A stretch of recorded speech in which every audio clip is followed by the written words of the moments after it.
మంచిదండి. దేవుని యొక్క మహాకృపను బట్టి మరి మనందరం కూడా ఈ రీతిగా చేరి ఉన్నాము. దేవుని యొక్క కార్యక్రమాలలో మనం పాలుపంపులు పొందుతూ చక్కగా ఆయనలో మరి ఆనందించేవారిగా మన జీవితాలు ముందుకు సాగాలి. కాబట్టి దేవుని యొక్క వాక్యాన్ని మనము జాగ్రత్తగా మరి ఆలోచన చేస్తూ ముందుకు సాగవలసిన వారిగా ఉన్నాం. ఎందుకంటే దేవుడు మన జీవితాల్లో ఎన్నో గొప్ప కార్యాలు ఆయన జరిగిస్తూ ఉన్నాడు. కాబట్టి ఆయన చేసిన ప్రతి కార్యాన్ని, ఆయన చేసిన ప్రతి మేలును మనం మర్చిపోకుండా ఆయనకి కృతజ్ఞత కలిగిన వారిగా మన జీవితము ముందుకు సాగాలి. ఎందుకంటే దేవుడు చేసిన ప్రతి మేలును బట్టి, ఉపకారమును బట్టి ఈరోజు మనము ఎంతో చక్కగా మనం బ్రతుకుతున్నాము.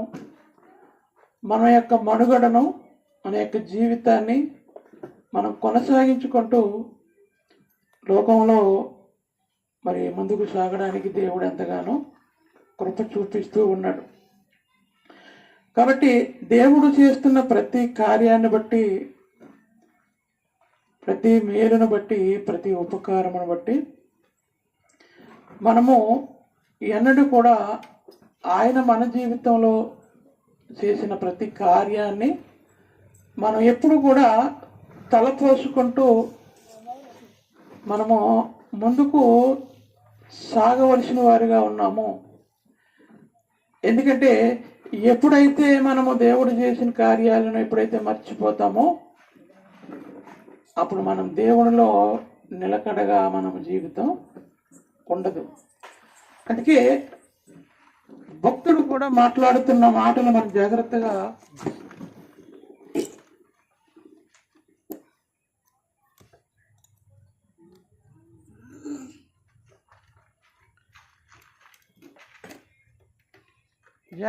మనము ఆలోచించినట్లయితే ఏమండి, ఒకసారి చూసి మనం ముందుకెళ్దాము. 103వ కీర్తనలో ఒక చక్కటి సందర్భాన్ని రాయించాడు. 103వ కీర్తన మొదటి నుంచి మనం చూస్తే, నా ప్రాణమా యెహోవాను సన్నతించు, నా అంతరంగములో ఉన్న సమస్తమా ఆయన పరిశుద్ధ నామమును సన్నతించుము. నా ప్రాణమా యెహోవాను సన్నతించుము. ఇక్కడ ఆయన చెప్తున్నాడు, తన ప్రాణముతో చెప్పుకుంటూ ఉన్నాడు. ఎందుకు చెప్పుకుంటున్నాడు? మనం జాగ్రత్తగా ఆలోచించినట్లయితే ఏమని చెప్పుకుంటున్నాడట? నా ప్రాణమా యెహోవాని సన్నతించు, నా అంతరంగములో ఉన్న సమస్తమా ఆయన పరిశుద్ధ నామమును సన్నతించు అని తన ప్రాణముతో ఆయన మాట్లాడుకుంటూ ఉన్నాడు. ఎందుకంటే ఎన్నోసార్లు మన ప్రాణము కృంగిపోతుంటుంది, ఎన్నోసార్లు మనం బలహీన పడిపోతుంటాము, ఎన్నోసార్లు మన జీవితాల్లో మన పరిస్థితులను బట్టి, మనకు వస్తున్న ఇబ్బందులను బట్టి మనము నలిగిపోతూ ఉన్నప్పుడు మన ప్రాణము కృంగిపోతూ ఉంటుంది, వేదన పడుతూ ఉంటాము, బాధపడుతుంటాము. అయ్యో ఎందుకు ఇలా జరుగుతుందని మనం ఇబ్బంది పడుతూ మంచిగా మనం ఉండలేము. మన ప్రాణము నిమ్మలంగా ఉండదు. ఎందుకంటే వస్తున్న పరిస్థితిని బట్టో, లేకపోతే వచ్చిన అనారోగ్యాన్ని బట్టో, వచ్చిన సమస్యను బట్టో మన ప్రాణం అనేది కృంగిపోతూ ఉంటుంది. అలాంటప్పుడు మనము నిమ్మలంగా మనము ఉండలేము. అందుకే ఇక్కడ భక్తుడు కూడా మన జాగ్రత్తగా ఆలోచించినట్లయితే తన ప్రాణంతో మాట్లాడుకుంటూ ఏమంటున్నాడంటే, నా ప్రాణమా యెహోవాను సన్నతించు అంటున్నాడు. యెహోవాను దేవుని చెంతకు వెళ్ళు. నా అంతరంగములో ఉన్న సమస్తమా అంటే మనం ఎన్నో ఆలోచిస్తూ ఉంటామండి. మన అంతరంగంలో, మన మనసులో, మన హృదయములో ఎన్నో ఆలోచనలు, ఎన్నో ఆలోచిస్తూ ఉంటాము. ఆ ఆలోచనలన్నీ కూడా ఏమై ఉండాలంటే, ఆయన పరిశుద్ధ నామమును సన్నతించు అంటున్నాడు. నా అంతరంగంలో ఉన్న సమస్తము, మనం ఆలోచించే ప్రతి ఆలోచన ఎక్కడికి నడిపించాలంటే మనల్ని దేవుని సంతకు నడిపించాలి. దేవుని యొక్క పరిశుద్ధమైన నామము అంటే ఆయన యొక్క గొప్పతనాన్ని ఆలోచించడానికి, దేవుని యొక్క గొప్పతనాన్ని, దేవుని యొక్క ఔన్నత్యాన్ని, దేవుడు నీ మీద నా మీద చూపిస్తున్న ఆ ప్రేమను మనము ఎప్పుడు ఆలోచిస్తూ ఉండాలట. ఆలోచిస్తూ ఆయన కొరకే మనం ఆలోచిస్తూ ఉండాలంటూ నా ప్రాణమా యెహోవాను సన్నతించు అంటున్నాడు. ఎందుకు దేవుడిని సన్నతించాలి, దేవుడిని అనుసరించాలి? మన హృదయంలో ఉన్న ప్రతి ఆలోచన దేవుని మీద ఆధారపడి ఉండాలని మనం జాగ్రత్తగా ఆలోచించినట్లయితే, ఏమంటే దేవుడు ఎన్నో చేస్తున్నాడు. మనకి ఏం చేస్తున్నామా? ఎన్నో కార్యాలు చేస్తున్నాడు. దేవుడు ఎలాంటి వాడు అని మనం జాగ్రత్తగా ఆలోచన చేసినట్లయితే ఒకసారి చూడండి, 142 కీర్తన. 142 కీర్తనలో ఇక్కడ కొన్ని మాటలు మనకి మంచి మాటలు. 145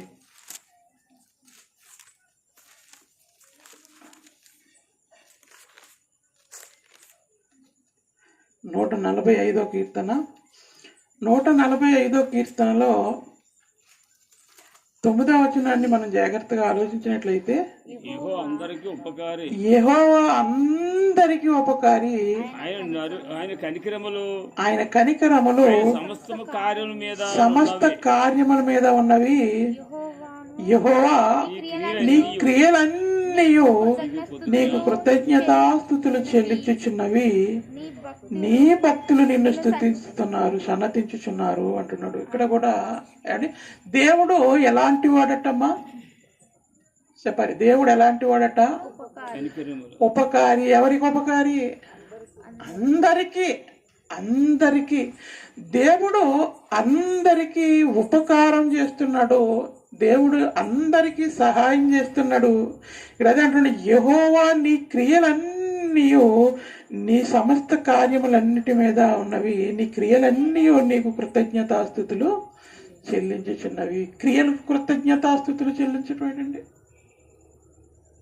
అంటే దేవుడు చేసిన ప్రతి కార్యాన్ని బట్టి మనము ఏం చేయాలంటే ఆయనకి కృతజ్ఞతాస్తుతులు చెల్లించేవారిగా, కృతజ్ఞత కలిగిన వారిగా మన జీవితాలు ఉండాలండి. అందుకే నీ భక్తులు నిన్ను సన్నతించుదురు అంటున్నాడు. చూడండి అక్కడ ఇందాక తన ప్రాణంతో భక్తుడు ఏం మాట్లాడుతున్నాడు? యెహోవా నా ప్రాణమా యెహోవాను సన్నతించుము, నా అంతరంగములో ఉన్న సమస్తమా ఆయన సన్నతించుము. నా ప్రాణమా యెహోవాను సన్నతించు అంటున్నాడు. ఇక్కడ కూడా అంటున్నాడు, నీ భక్తులు నిన్ను సన్నతించుదరు. నీవు చేసిన ప్రతి కార్యాన్ని బట్టి నీకు కృతజ్ఞతాస్తుతులు. దేవుడు చేసిన కార్యాలు ఏం చేస్తాయటమ్మా? ఆయనకి కృతజ్ఞతాస్తుతులు చెల్లించేవారిగా మన జీవితాలు ఉండాలండి. అంటే ఎన్నో మేలులు అనుభవిస్తున్నాం. దేవుడు ఎన్నో ఉపకారాలు మనకు దేవుడు చేస్తూ ఉన్నాడు. అందరికీ చేస్తున్నాడు. దేవుడు అందరికీ చేస్తున్నాడు. మంచివారి మీదను చెడ్డవారి మీదను కూడా ఏం చేస్తున్నాడట? తన సూర్యుని ఉదయింపజేస్తున్నాడు. నీతిమంతుల మీదను అనీతిమంతుల మీద కూడా తన యొక్క వర్షమును కురిపించుచున్నాడు దేవుడు. అంటే ఎంతగా ఆయన మన జీవితాల్లో ఎన్నో మేలులు చేస్తున్నాడండి. అంటే నీతిమంతుల మీదను అనీతిమంతుల మీదను కూడా వర్షాన్ని కురిపిస్తున్నాడు. లోకంలో బ్రతకడానికి దేవుడు ఎన్నో కార్యాలు మన బ్రతుకులో చేస్తున్నప్పుడు లోకములో ఉన్నవాడికి దేవుడి గురించి తెలియదేమో, కానీ దేవునిలో ఉన్న మనం ఎలా ఉండాలట? అండి దేవునిలో ఉన్న మనము ఎలాగుండాలి, ఆయన మన జీవితాల్లో చేసిన ప్రతి కార్యాన్ని బట్టి మనము ఎలా ఉండాలి అని మనం జాగ్రత్తగా ఆలోచించినట్లయితే అదే 103వ కీర్తనలో ఆయన చెబుతూ ఉన్నాడు. ఏమంటున్నాడు 2వ వచనంలో, నా ప్రాణమా నా ప్రాణమా యెహోవాను సన్నతించు, ఆయన చేసిన ఉపకారములలో నువ్వు దేనిని కూడా మరిచిపోవడానికి వీలు లేదు అంటున్నాడు. చూడండి ఏమంటున్నాడమ్మా, దేవుడు చేసిన ప్రతి మేలును కూడా దేనిని కూడా మర్చిపోవడానికి వీలు లేదని ఏమండి తన ప్రాణంతో చెప్పుకుంటున్నాడు. ఎందుకంటే దేవుడు చేసిన ప్రతి కార్యమును బట్టి మనము ఎలా ఉండాలండి, ఎప్పుడు కూడా కృతజ్ఞతాభావముతో దేవుని ఎడల మన జీవితంలో ప్రతి క్షణము కూడా మనము ఆయన పట్ల కృతజ్ఞత కలిగి మనము బ్రతుకుతూ ఉండాలండి.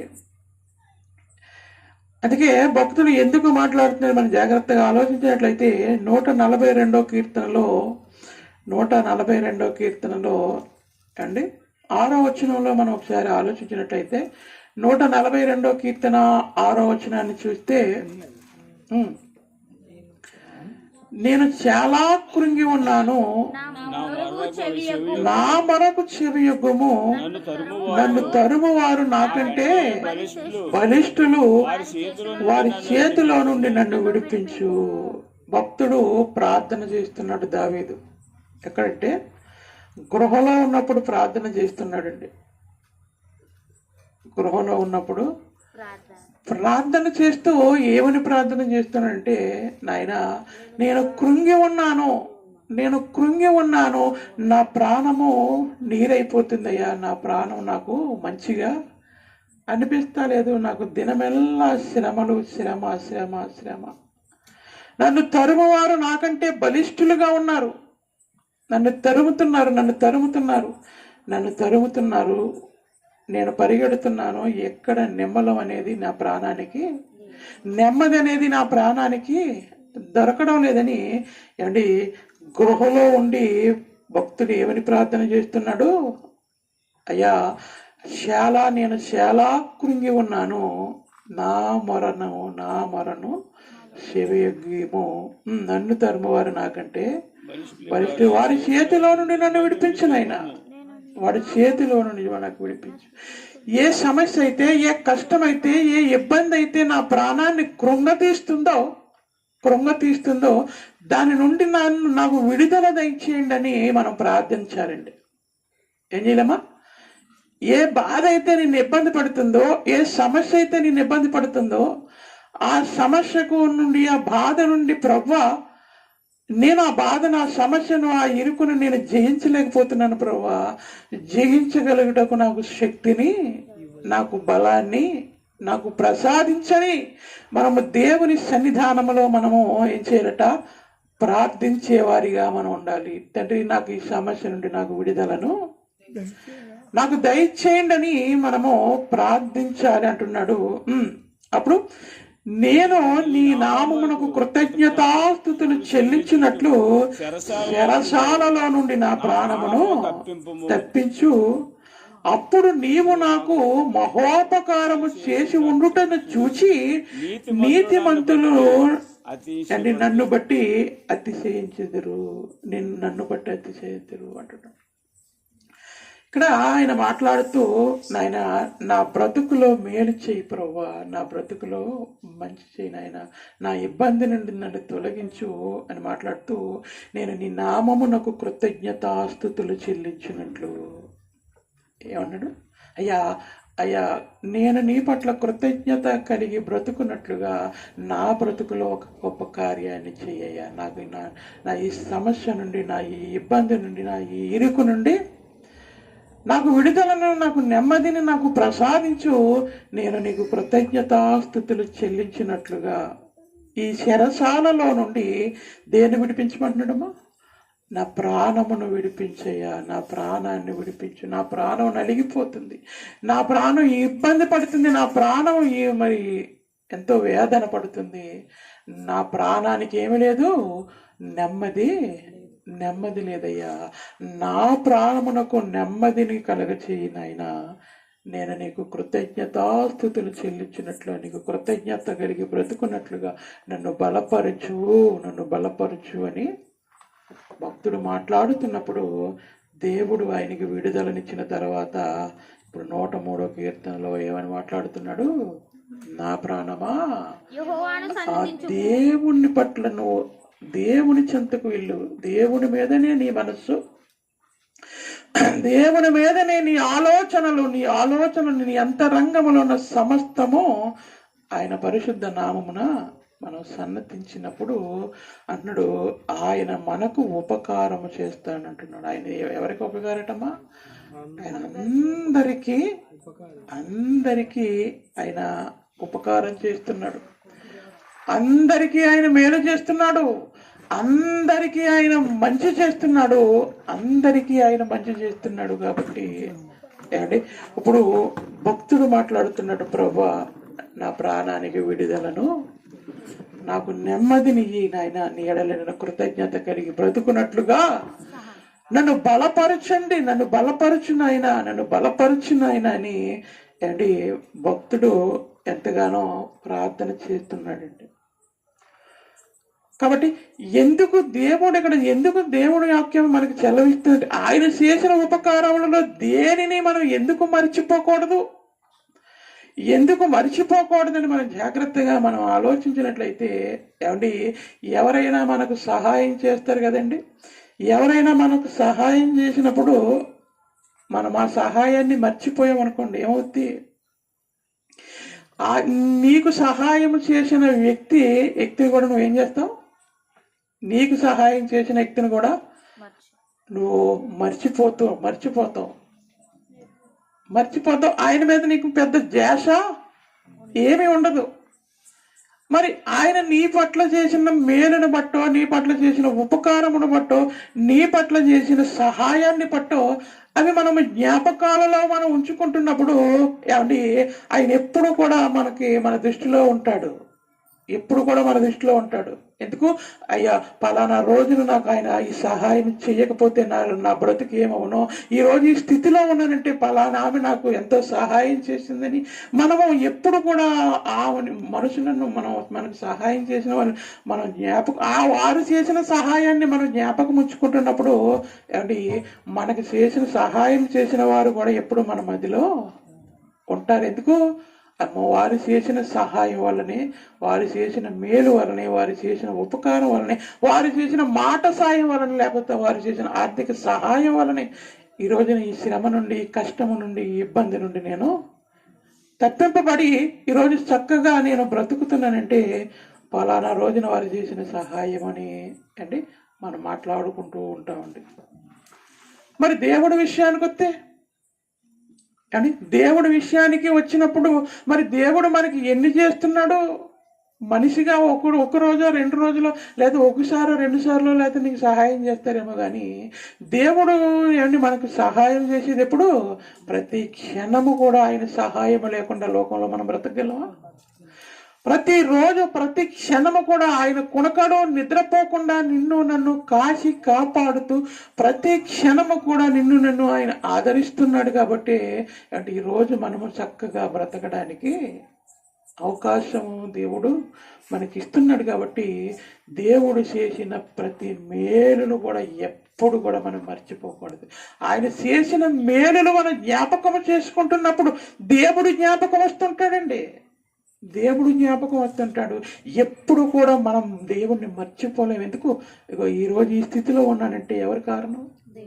ఏమంటే ఈరోజు ఈ స్థితిలో ఉన్నానంటే దేవుడు నాకు కారణం. పలానా రోజు నేను మంచాన పడినప్పుడు, అనారోగ్యంతో నేను మంచాన పడినప్పుడు దేవుడు నాకు ఆరోగ్యానికి నన్ను స్వస్థత పరిచి, నాకు సంపూర్ణమైన స్వస్థతనిచ్చి ఆ మరణ పడక నుండి నన్ను లేవనెత్తాడు దేవుడు.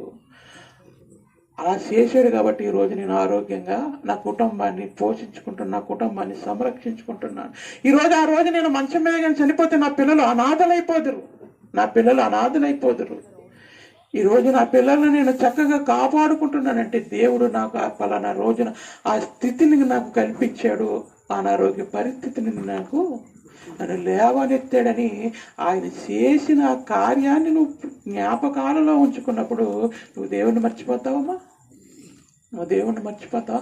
మనం దేవుణ్ణి మర్చిపోవండి. ఎప్పుడైతే ఆయన చేసిన కార్యాన్ని మర్చిపోయావో, ఏముంది, నేను సూదులు వేసుకున్నాను, డాక్టర్ గారు నాకు లేకపోతే ఆపరేషన్ చేశాడు అని మన ఆలోచన అంతా ఎలా పోయింది అనుకోండి. అప్పుడు మనం దేవుడి మీద ఆలోచన మనం పెట్టుకో. దేవుడు చేసిన సహాయం వలన చక్కగా ఆపరేషన్ జరగడానికి దేవుడు కృప చూపించి నాకు ఈరోజు మంచి ఆరోగ్యాన్ని ఇచ్చాడని మనం ఆయన చేసిన ప్రతి కార్యాన్ని మనం మర్చిపోవద్దు అంటున్నాడండి. ఏమంటున్నాడు భక్తుడు? ఆయన చేసిన ఉపకారములలో దేనిని కూడా నువ్వు మర్చిపోవడానికి వీల్లేదు. నీ జీవితకాలం అంతా కూడా దేవుడు నీకు జీవితంలో చేసిన ప్రతి కార్యాన్ని బట్టి ఆయనకు కృతజ్ఞతాస్తుతులు చెల్లిస్తూ నీ జీవితం ముగింపు వరకు కూడా ఆయనకి కృతజ్ఞత కలిగి నువ్వు బ్రతకాలని దేవుని యొక్క వాక్యము సెలవిస్తూ ఉన్నది. చూడండి, ద్వితీయోపదేశకాండము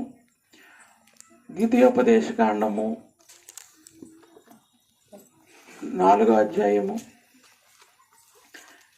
ద్వితీయోపదేశకాండము 4వ అధ్యాయము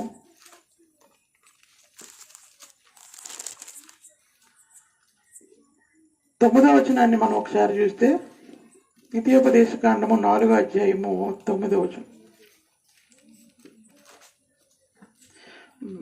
6 నుంచి చూడండి, బాగుంటుంది. 6 నుంచి చూద్దాం. ఈ కట్టడలన్నింటినీ మీరు గైకొని అనుసరించవలెను. వాటిని గూర్చి విను జనముల దృష్టికి అదే మీకు జ్ఞానము, అదే మీకు వివేకము. వారు చూచి నిశ్చయముగా ఈ గొప్ప జనము జ్ఞాన వివేకములు గల జనమని చెప్పుకొందురు. అనగా మనము ఆయనకు మొరపెట్టినప్పుడల్లా మన దేవుడైన యెహోవా మనకు సమీపముగా ఉండునట్లు, మరి ఏ గొప్ప జనమునకు ఏ దేవుడు సమీపముగా ఉన్నాడు? చూశారండి ఎంత మంచి మాటలు ఇక్కడ మనకు మాట్లాడుతున్నాడండి. మనం మాట్లాడుతున్నట్లయితే అంటే ఆయన కట్టడలు అన్నిటినీ గైకొనవలనంటున్నాడు. వాటిని గురించి విను జనముల దృష్టికి అదే మీకు జ్ఞానము, అదే మీకు వివేకము. దేవుని యొక్క మాటల వలనే మనము జ్ఞానవంతులుగా, వివేకవంతులుగా మనం మారుతాము. కానీ దేవుని యొక్క మాటల చేతనే కదండి ఈరోజు మన జీవితాలు మారినాయి. దౌర్భాగ్యపు జీవితాలు జీవిస్తున్న మన జీవితాలలోనికి ఈరోజు మంచిగా మనం బ్రతుకుతున్నామంటే ఏమి కారణం అమ్మా? ఏమి కారణం? దేవుని యొక్క మాటలు విన్నాము. ఆ మాటలు వినడం వలన మనం జ్ఞానాన్ని పొందుకొని, అయ్యో ఇది మంచి, ఇది చెడు, ఇలా బ్రతకొద్దు, ఇలా బ్రతకాలని ఆ జ్ఞానాన్ని బట్టి మనము మన యొక్క అలవాట్లు కానివ్వండి, మన యొక్క ఆలోచనలు కానివ్వండి, మన బ్రతుకును మనం దిద్దుకున్నాము. దేవుని వాక్యాన్ని బట్టి మనం బ్రతుకును మనము దిద్దుకున్నాం. కాబట్టి అదే ఇక్కడ తెలియపరుస్తున్నాడు. వారు చూచి నిశ్చయముగా ఈ గొప్ప జనము జ్ఞాన వివేకములు గల జనమని చెప్పుకుందరు. అంటే జ్ఞాన వివేకము గల ఎలా చెప్పుకుంటారు? ఎందుకు చెప్పుకుంటారు? మన బ్రతుకును బట్టి, మన యొక్క ప్రవర్తనను బట్టి, మన యొక్క మాట తీరును బట్టి, మన యొక్క ఆలోచనను బట్టి, అరే ఈ పలానా ఆమె అప్పుడు ఎలా ఉండేది, ఎంత భయంకరంగా తిట్టేదండి బూతులు, మరి ఇప్పుడు చక్కగా మాట్లాడుతుంది. ఎందుకు మాట్లాడుతుంది? దేవుని మాటలను అనుసరించి, దేవుని మాటలను ఆలోచించి తన జీవితాన్ని, తన ప్రవర్తనను మార్చుకుందని. ఏమండి, మన యొక్క ప్రవర్తనను బట్టి కూడా ఏమండి మనం మారుతాము. అప్పుడు జనాలు కూడా మన గురించి చెప్పుకుంటారండి. దేవుడు ఇక్కడ అదే తెలియపరుస్తున్నాడు. అనగా మనము ఆయనకు మొరపెట్టునప్పుడల్లా, చూసారా, ఇందాక ఆయన కూడా ఏం చేశాడు? గృహలో ఉండి మొరపెడుతున్నాడు. ప్రభువా, నా ప్రాణము ఎలా ఉంది? నా ప్రాణము నాయన కృంగిపోతుంది అయ్యా, నా ప్రాణానికి నెమ్మదిని కలగచేయి, నా మొరను ఆలకించు, నాకు సహాయం చేయి ప్రభు అని అక్కడ ఆయన మొదలుపెడుతున్నాడు. ఇక్కడ కూడా అదే విషయాన్ని మరలా తెలియపరుస్తూ ఏమంటే అనగా మనము ఆయనకు మొరపెట్టునప్పుడల్లా మన దేవుడైన యెహోవా మనకు సమీపముగా ఉండునట్లు మరి ఏ గొప్ప జనమునకు ఏ దేవుడు సమీపముగా ఉన్నాడు? సరే ఏంటి మన దేవుడు ఎలాంటి వాడటండి?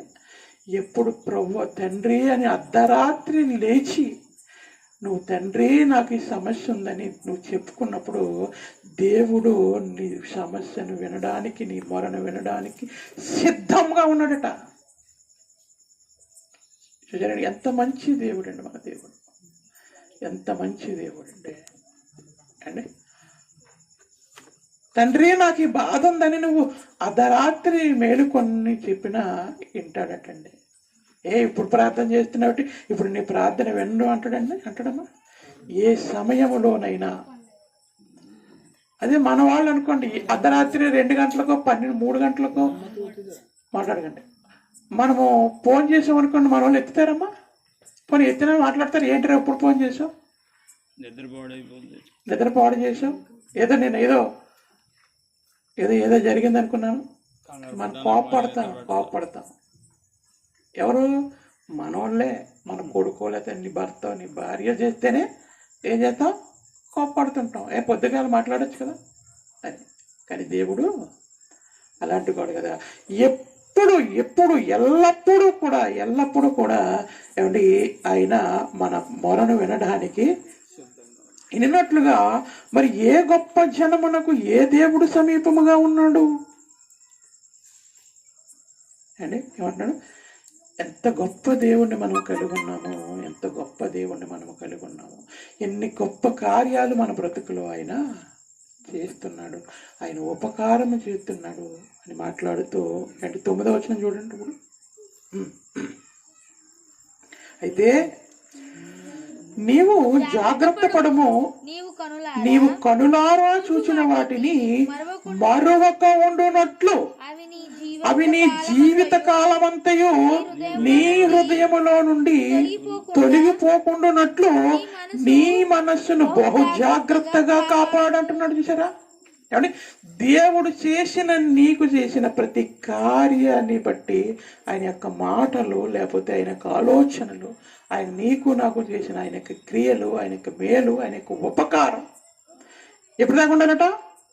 ఏమండి, నీవు జాగ్రత్త పడము, నీ కన్నులారా చూచిన వాటిని నువ్వు మరవకుండానట్లు. అంటే ఎన్ని మేలులు చేసాడమ్మా మన జీవితంలో దేవుడు. మనం కళ్ళారా చూడలేదండి అండి. మనం కళ్ళారా మన బ్రతుకులో ఆయన చేసిన మేలులు, మన కుటుంబాలలో, మన సంఘములో దేవుడు చేసిన ప్రతి కార్యాన్ని గొప్ప కార్యాలండి. గొప్ప కార్యాలు మనం పొందుకుంటున్నాం. అవి కనులారా చూచాము. మరి మర్చిపోతే ఇందాక చెప్పినట్లుగా మన ప్రాణాపాయ స్థితిలోనికి వెళ్ళినప్పుడు నిన్ను లేవనెత్తిన దేవుణ్ణి ఇప్పుడు ఆరోగ్యంగానే ఉన్నాను కదా, ఇప్పుడు బాగానే ఉన్నాను కదా అని మనం దేవుణ్ణి మర్చిపోతే, ఆయన చేసిన కార్యాన్ని మర్చిపోతే దేవుని మీద మనం ప్రేమ చూపించలేము. ఎప్పుడైతే ప్రభువా ఈరోజు ఆ యాక్సిడెంట్ నుంచో లేకపోతే అనారోగ్యం నుండో నన్ను కాపాడి ఈ రోజున చక్కగా నేను ఆరోగ్యంతో నా కుటుంబాన్ని పోషించుకుంటున్నానంటే, ఒకనాడు నీవు చేసిన ఆ ఉపకారము నీవే లేకుంటే, నీవే నాకు సహాయం చేయకుంటే ఈరోజు నా బ్రతుకు ముగిసిపోనయ్యా అని మనం కళ్ళారా దేవుడు మనకు చేసిన ప్రతి కార్యాన్ని ఎప్పుడు కూడా ఏం చేయకూడదు అంటున్నాడు? నీ కన్నులారా చూచిన వాటిని మరవకుండునట్లు అవి నీ జీవిత కాలమంతయు నీ హృదయములో నుండి తొలగిపోకుండునట్లు నీ మనసును జాగ్రత్తగా కాపాడుకో అంటున్నాడు. చూడండి, ఇప్పుడు నీ కనులారా చూసిన ఆయన యొక్క కార్యాలను ఎప్పుడు దాకా మర్చిపోకూడదటమ్మా? నీ జీవిత కాలమంతయు కూడా నీ హృదయములో పెట్టుకో. జాగ్రత్త. దేవుడు చేసిన ప్రేమను మర్చిపోకు అని దేవుడు ఏం చేస్తున్నాడమ్మా? దేవుడు తెలియపరుస్తున్నాడండి.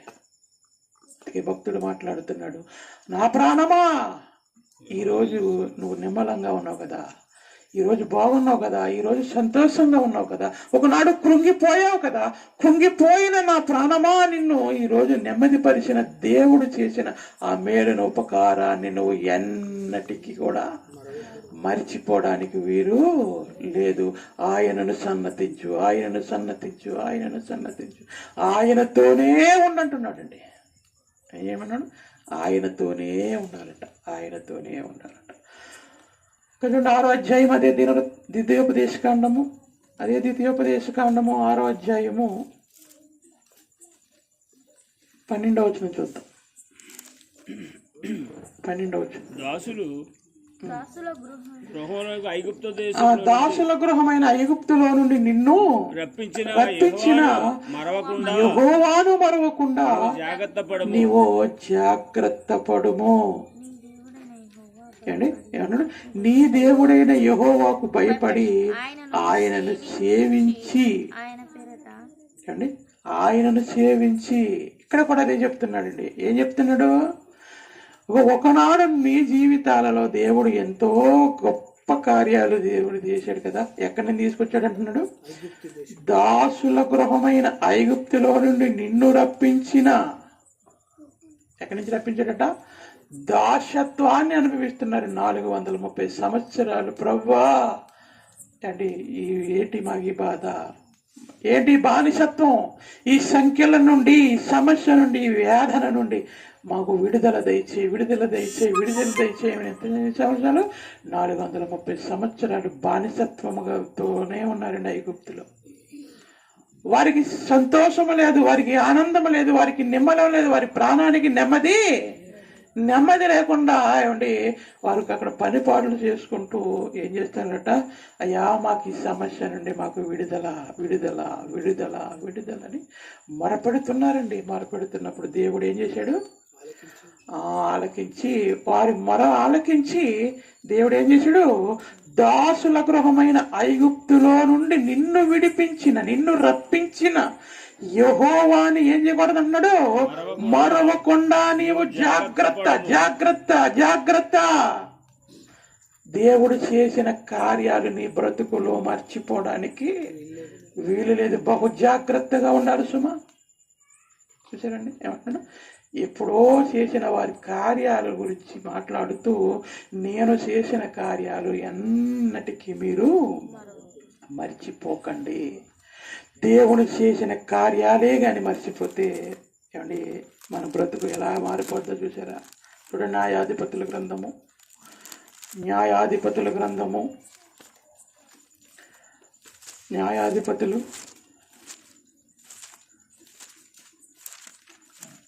2వ అధ్యాయం చూడండి. న్యాయాధిపతులు 2వ అధ్యాయము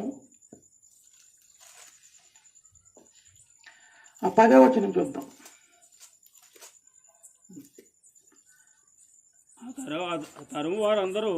ఆ తరము వారందరూ తమ పితరుల యొద్దకు చేర్చబడి వారి తర్వాత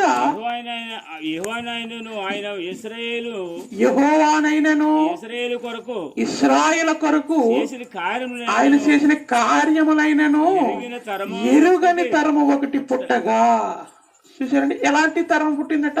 దేవుడు పదే పదే చెబుతున్నాడు, మీ పిల్లలకి చెప్పండి, పడుకున్నప్పుడు, లేచినప్పుడు, ప్రయాణాలలో, ప్రతి విషయంలో కూడా నా గొప్పతనాన్ని నీ పిల్లలకి చెప్పండి. నేను చేసిన కార్యాలు, ఐగుప్తు దేశము నుండి మిమ్మల్ని ఎలా విడిపించానో, ఎర్ర సముద్రాన్ని ఎలా పాయలు చేశానో, అంటే ప్రతి కార్యాన్ని నీ పిల్లలకు చెప్పండి, నా గొప్పతనాన్ని మీ పిల్లలకు చెప్పండి అని దేవుడు చెప్పినాడండి. కానీ ఏం చేయలేదట వాళ్ళు? ఆ తరము వారందరూ తమ పితరుల యొద్దకు చేర్చబడిరి. వారి తరువాత యెహోవానైనను, ఎవరండి? దేవుడినైనను, దేవుడు ఇశ్రాయేలు ప్రజలైన అంటే వారి పితరుల పట్ల చేసిన కార్యములనైనను ఎరుగని తరము ఒకటి పుట్టింది. దేవుడు చేసినవన్నీ మర్చిపోయారండి. దేవుని యొక్క గొప్పతనం వీళ్ళకి ఎవరికి తెలియదండి. ఆయన ఎంత గొప్ప కార్యాలు చేసి బానిసత్వం నుండి విడిపిస్తేనే ఈ రోజు ఎక్కడున్నారు వీళ్ళు? మీరు క్షేమముగా ఉన్నారు. మీ క్షేమానికి గల కారణం ఏంట్రా అంటే ఒకనాడు దేవుడు బానిసత్వం నుండి విడిపించాడు కాబట్టిరా ఈ రోజు మీరు ఇలా ఉన్నారని దేవుని యొక్క గొప్పతనాన్ని గురించి ప్రతి తరములో చెప్పమన్నాడండి దేవుడు వారికి. ప్రతి తరములో చెప్పమన్నాడు. ఎందుకో దేవుని యొక్క గొప్పతనం మర్చిపోతే ఇగో ఇలాంటి వారికి పుడతారని ఏమన్నాడు, నా కార్యాలను చెప్పండి అని చెప్తే ఏమైపోరట, దేవుడు ఎవరో తెలియక ఉన్నారండి వాళ్ళు. దేవుడు ఎవరో తెలియకున్నారు. దేవుడు చేసిన కార్యాలు కూడా తెలియకుండా ఏం చేస్తారట వాళ్ళు. చూడండి, ఇశ్రాయేలు యెహోవా కనుల ఎదుట కీడు చేసి ఐగుప్తులో నుండి వారిని రప్పించిన తమ పితరుడైన దేవుడైన యెహోవాను విసర్జించి వీళ్ళ ఇష్టానుసారముగా మాడిపోయే 14వ వచనం. కాబట్టి యెహోవాకు కోపాగ్ని ఇశ్రాయేలు మీద మండెను. చూసారండి ఏమైపోయిందంటే, ఎలాంటి జనం పుట్టిందటమ్మా,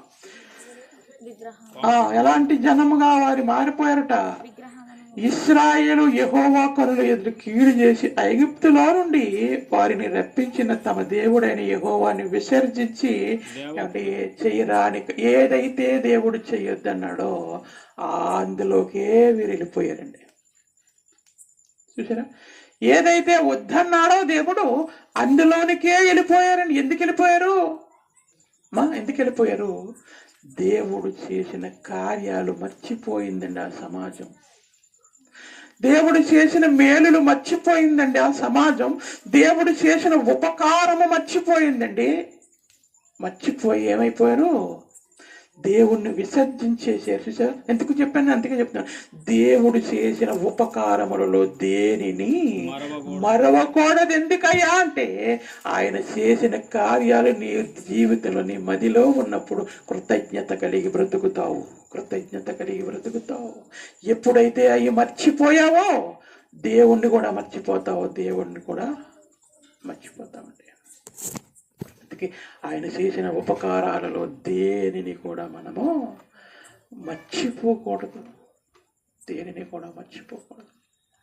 ఎప్పుడు మన జీవితంలో ఒకరోజు నీ స్థితి బాగలేదా, ఈరోజు బాగుంది కదా అని పాత స్థితిని మర్చిపోకోసమా, పాత స్థితిని మర్చిపోకు. ఎందుకు, ఆ స్థితిలో నుండి ఈ స్థితిలోనికి నన్ను నడిపించింది నా దేవుడు. నా దేవుడు ఆయనే కానీ లేకపోతే నాకు ఈ జీవితము లేదయ్యా అని కృతజ్ఞత కలిగి మనం బ్రతకాలంటే. ఎలా బ్రతకాలంట? ఆ కృతజ్ఞత కలిగి మనము బ్రతకాలని దేవుడు తెలియపరుస్తున్నాడు. కాబట్టి దేవుడు చేసిన మేలుల్లో దేనిని కూడా ఏం చేయకూడదమ్మా, మనం మర్చిపోకుండా మనము ఎల్లవేళలా కూడా వాటిని మనం జ్ఞాపకం ఉంచుకుంటూ మనం ముందుకు సాగాలి. 136 కీర్తన ముగించుకుందాం. 136 కీర్తన 1వ వచనం.